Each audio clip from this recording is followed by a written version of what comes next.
गुस्सा आ रहा था क्योंकि अब उसकी बहादुरी की तारीफ करने की बजाय लोग उसका मजाक उड़ा रहे हैं। अब वो अपनी ताकत को सबके सामने साबित करना चाहता था, जिससे लोग फिर से उसकी वाहवाही करने लगे। एंडी ने सलाह दी कि ऐसा करने का एक रास्ता है। सामने जो टावर है ना, ऐसा माना जाता है कि वहाँ एक राक्षस ने एक बेहद खूबसूरत लड़की को कैद कर रखा है और वो लड़की एक राजकुमारी है। अगर तुमने उस राक्षस को मारकर राजकुमारी को आजाद कर दिया तो पूरी दुनिया में तुम्हारा नाम गूंजेगा। फिनिस्ट ने तय कर लिया कि वो इस राक्षस से जरूर लड़ेगा।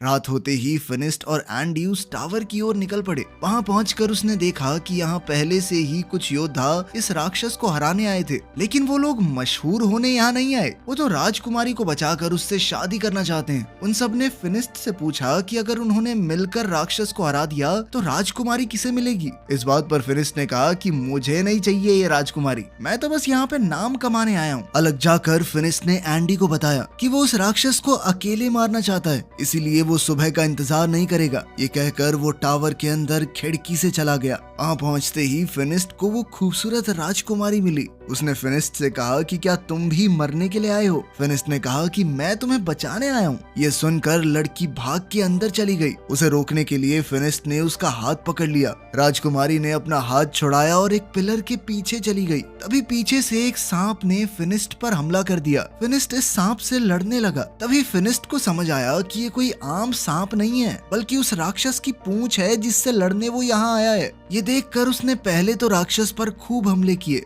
लेकिन जब कोई वार काम नहीं आया तो फिनिस्ट ने उस राक्षस की दुम यानी उसके सांप वाले मुंह को हाथ में पकड़ लिया और अपनी पूरी ताकत से इस सांप के मुंह को चीरने की कोशिश की। लेकिन जैसे ही फिनिस्ट ने उसका मुंह अपने हाथों से खोला, सांप ने फिनिस्ट की आंखों में थूक दिया और अब फिनिस्ट को नजर आना बंद हो गया। वो अंधा हो गया। अंधा होने पर